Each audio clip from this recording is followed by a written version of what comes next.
करना, भाव रखना, work, action, act, object, intent और इंटेंशन और थॉट भी कहा गया है। जैसे कर्म के बारे में मैंने बताया ये सब। अब हम ये बात आगे करेंगे कि अति सूक्ष्म कर्म की जो गुह्य गति है उसका थोड़े सा उसके बारे में आप बताइए।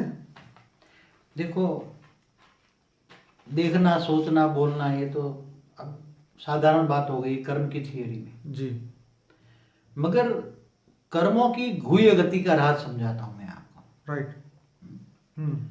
कर्मों की गुह्य गति का राज क्या है?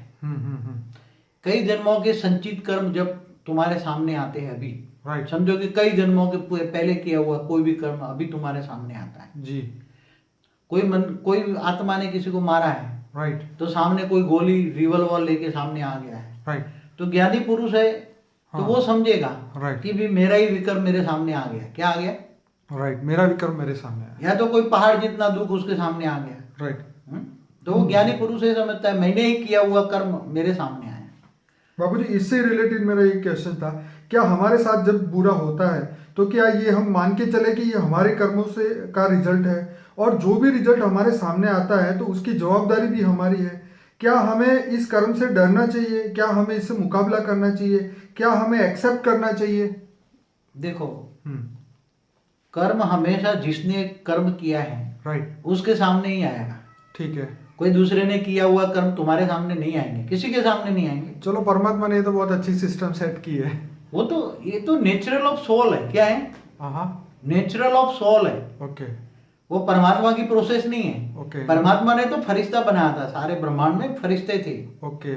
और फरिश्ते से देवता बने, देवता से मनुष्य बने, मनुष्य फिर नरक लोक में 55 करोड़ नरक में गए। ओहो। हाँ, तो ये जो ब्रह्मांड पर जो धरती बढ़ती पहले नहीं थी, न ये सूर्य था, न चांद था, सितारे थे। सितारे तो ऊपर थे, एक सितारा माने एक ब्रह्मांड।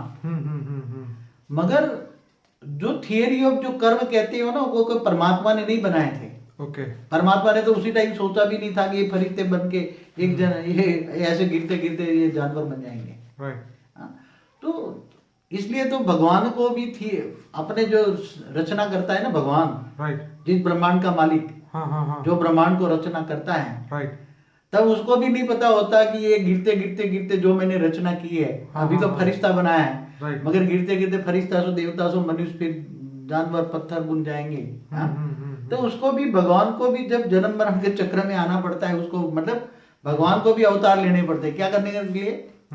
यदा यदा ही धर्म से ग्लानिर्भवति भारत अभ्युत्थानम् अधर्मस्य तदात्मानं सुजाभ्यम।